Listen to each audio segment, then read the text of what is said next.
நம்ம ஆண்டவரை ஆராதிக்க போகிறோம். ஆண்டவர் இம்மட்டும் நம்மை குடும்பமாய் ஆண்டவரை சேவிக்கும்படி, அவரை தொழுது கொள்ளும்படி ஆண்டவர் தந்த கிருபைக்காக ஆண்டவரே உமக்கு நன்றி என்று சொல்லி நம்ம நானும் என் வீட்டாரும் என்று பாடுவோமா? நானும் என் வீடும் என் வீட்டார் அனைவரும் ஓயாமல் நன்றி சொல்வோம். நானும் என் வீடும் என் வீட்டார் அனைவரும் ஓயாமல் நன்றி சொல்வோம். ஒரு கரு போல காத்தீரே நன்றி, என்னை சிதையாமல் சுமந்தீரே நன்றி. ஒரு கரு போல காத்தீரே நன்றி, என்னை சிதையாமல் சுமந்தீரே நன்றி.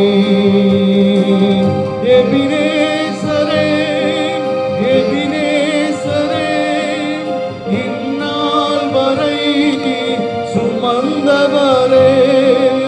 எபினேசரே எபினேசரே, என் நினைவாய் இருப்பவரே நன்றி நன்றி நன்றி. இதயத்தில் சுமந்தீரே நன்றி நன்றி நன்றி நன்றி. கரு போல சுமந்தீரே நன்றி. ஆண்டவருக்கு நன்றி சொல்லும் போது எவ்வளவு மகிழ்ச்சியா சொல்லணும். எழுமணி ஆண்டவரே உமக்கு நன்றின்னு சொல்லுவோமா?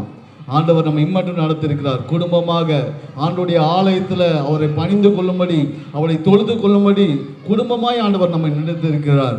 இந்த ஸ்லாக்கியம் நிறைய பேருக்கு இல்லை. ஆண்டவர் நமக்கு கொடுத்திருக்கிறார்னா நம்ம மேல் வைத்து அவர் கிருபை. ஒன்றுமில்லாமல் நம்ம வந்த என்ன, ஆண்டவர் பல மடங்கு ஆசீர்வதித்திருக்கிறார். எத்தனையோ தீமைகளிலிருந்து நம்மை காத்திருக்கிறார். ஆண்டவருக்கு நன்றி சொல்லாம இருக்க முடியுமா? கண்களை மூடி ஆண்டவரே உமக்கு நன்றின்னு சொல்லுவோம். நன்றி நன்றி நன்றி.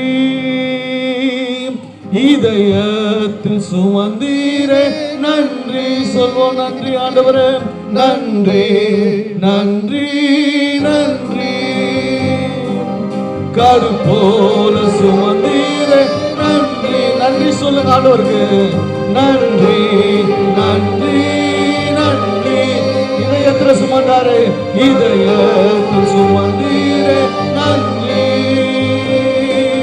நன்றி நன்றி நன்றி. கரு போல காத்தீரே நன்றி. ஒரு தகப்பன் உம்மை போல இல்லை, ஒரு தீமை நினைக்காத நல்ல ஒரு தகப்பன் உம்மை போல இல்லை. எபினேசரே எபினேசரே, இந்நாள் வரை நடத்தினரே. எபினேசரே எபினேசரே, என் நினைவாய் இருப்பவரே நன்றி நன்றி நன்றி. இதயத்தில் சுமந்தீரே நன்றி நன்றி நன்றி நன்றி. கரு போல சாந்தீரே நன்றி. ஆண்டவர் எவ்வளவு நல்ல தெய்வம். ஆண்டவர் எவ்வளவு நல்ல தெய்வம். ஆண்டவரே உமக்கு நன்றி மட்டும் நம்ம சொல்ல போறோம். ஆண்டவர் செய்த நன்மைக்கு இந்த திருச்சபையை கொடுத்து, இந்த ஆலயத்தை கொடுத்து, இந்த இடத்துல ஒரு பெரிய ஆலயத்தை கொடுத்து, அந்த ஆலயத்துல நம்மள ஒரு அங்கத்தினராக வச்சு அந்த ஆலயத்துல கொண்டு வந்து நம்ம நிறுத்திருக்கிறாரு, சாட்சியா நிறுத்திருக்கிறாரு. அவருக்கு நன்றி சொல்லாம இருக்க முடியாது. ஆண்டவரே உமக்கு நன்றின்னு சொல்லுவோம். சிறு பிள்ளைகள் எல்லாம் சேர்ந்து சொல்ல போறீங்க. எல்லாரும் வாய்களை திறந்து ஆண்டவரே உமக்கு நன்றி, ஆண்டவரே உமக்கு நன்றி சொல்லுவோமா?